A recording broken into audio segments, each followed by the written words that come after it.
how are objectives presented to students?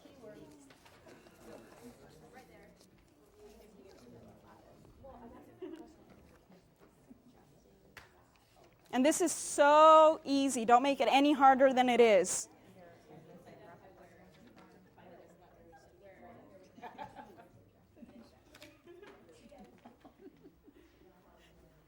And this is something, this question is one I should have put up for you so that you could be seeing it as a student. How are objectives presented? So that when you're working with text with your students, what you want to do is right away, so I'm going to put my presenter hat on, put your teacher hat on for a second here. We want to get to a really juicy question that helps me, what is the purpose of this reading? But it's a question that can be answered by just using text features, all right? So the question that we had here is, how are objectives presented to students? And it doesn't take any reading of the text yet. We're only using text features, all right? So who thinks they've got it?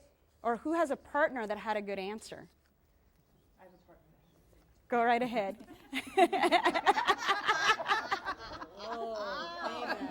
All right, Pam, she got you. What was the question again?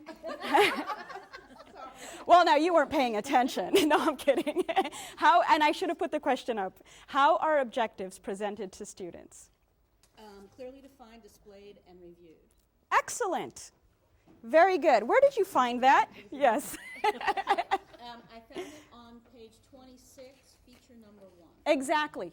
So we know that objectives need to be clearly defined, displayed, and reviewed with students. And it tells us that again on page 27, that they need to be clearly defined, displayed, and reviewed with students. So your very first question should be one that if they got nothing else at all out of the reading, they at least got that. That's what you want your first question to be. One that's directly tied to an obvious text feature that gives us the juiciest part of the reading.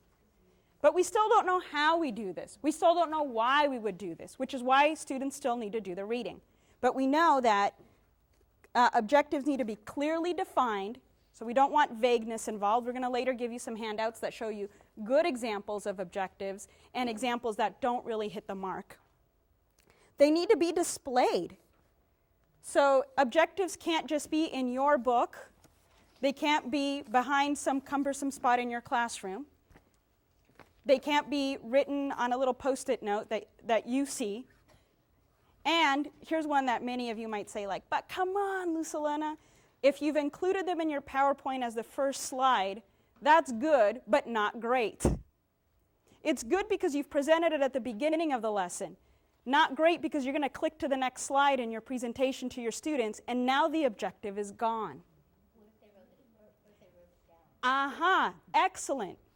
If your students have written the objective down somewhere, now it's permanently displayed for them. And that means you reviewed it with them. And reviewing it should be a detailed process. It isn't just, so today we're going to do, we're going to talk about, and we'll talk about good objectives, but it couldn't be just that you just kind of read it to the students. I'll show you some objectives in a moment that tell us how students should highlight the action verb that's present. You want to put some time in. And you may be thinking, but I need to get to my lesson. I know this is all great, but we're going to be graphing equations, Lucelena. I don't have time for these objectives. Well, pay now or pay later. Go over the objective clearly with the students. Take the 6 minutes that might entail. You review it with your students. You have them underline the keywords in the objectives. They write it down. Now you've got to focus. The best discipline plan is a great lesson plan.